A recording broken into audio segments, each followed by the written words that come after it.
So we're out in the sunny Bahamas, and I was asked to repair these two Nissan Cubes.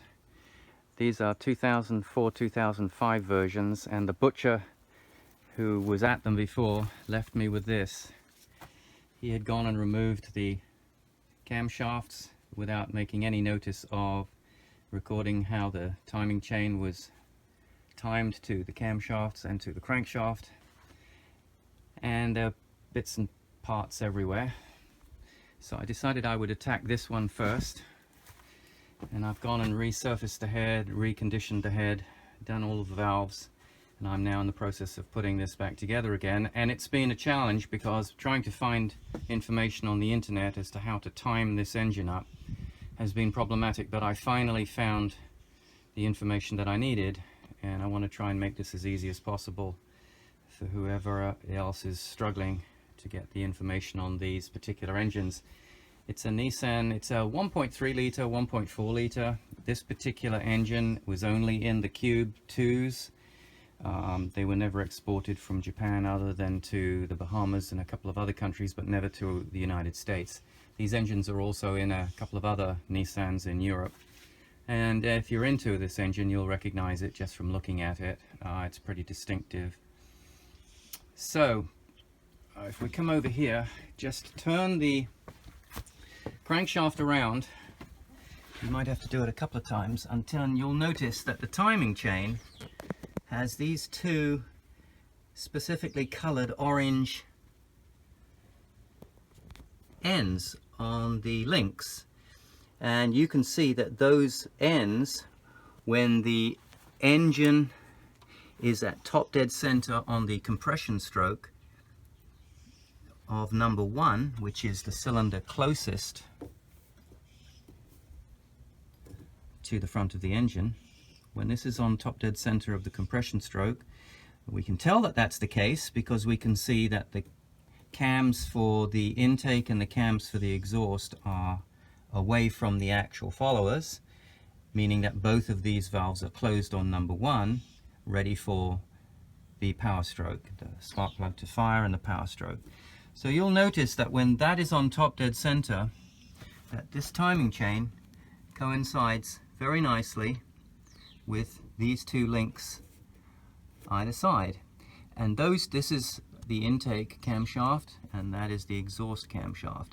And you'll notice that the link nicely coincides with that mark on the side of the pulley there. Well, it's not a pulley, it's a gear, sorry. And this mark corresponds very nicely with that link.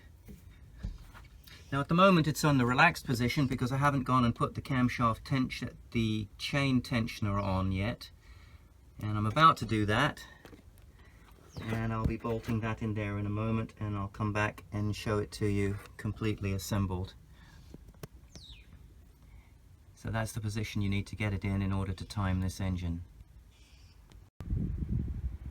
This is the timing chain tensioner, and it's in its fully extended position, and it's designed to not go back in again because this little sear here will keep it at constant pressure as the chain wears. So in order to get this back in, this has to be compressed in and held in while you actually insert it, and then tension needs to be regained onto the chain.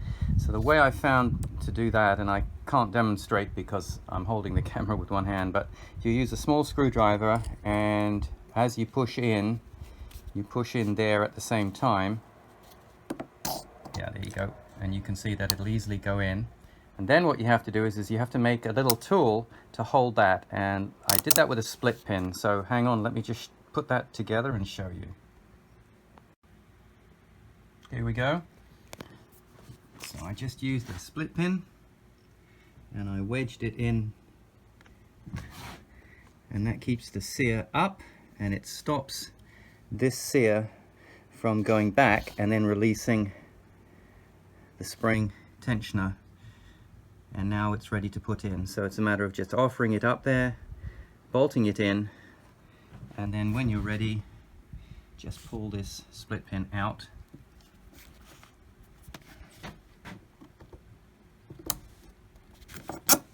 and it'll release the tensioner.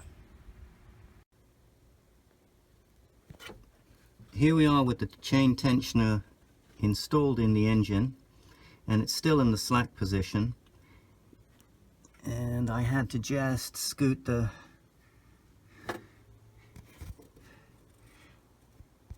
gear here, the intake gear. I had to scoot it left a little bit, take a little bit of the slack out of the chain here. You can see it's got a little less slack in it in order to give me enough room to be able to get that in. And because you're working over an open engine, I put some safety wire on the end of that split pin. I didn't want to risk the split pin going down inside the engine there and completely ruining my day. So now we're all bolted up and ready to release the tension. We can see that there is a gap here and that this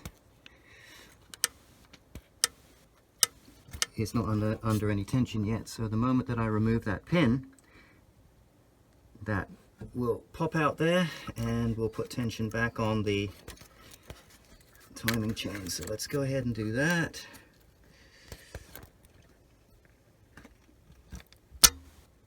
Bingo. There we go. And that's your engine timed up correctly. That mark corresponding to that link, and that mark corresponding to that colored link. And we're good to go. I feel very, very good about that. Thanks for watching.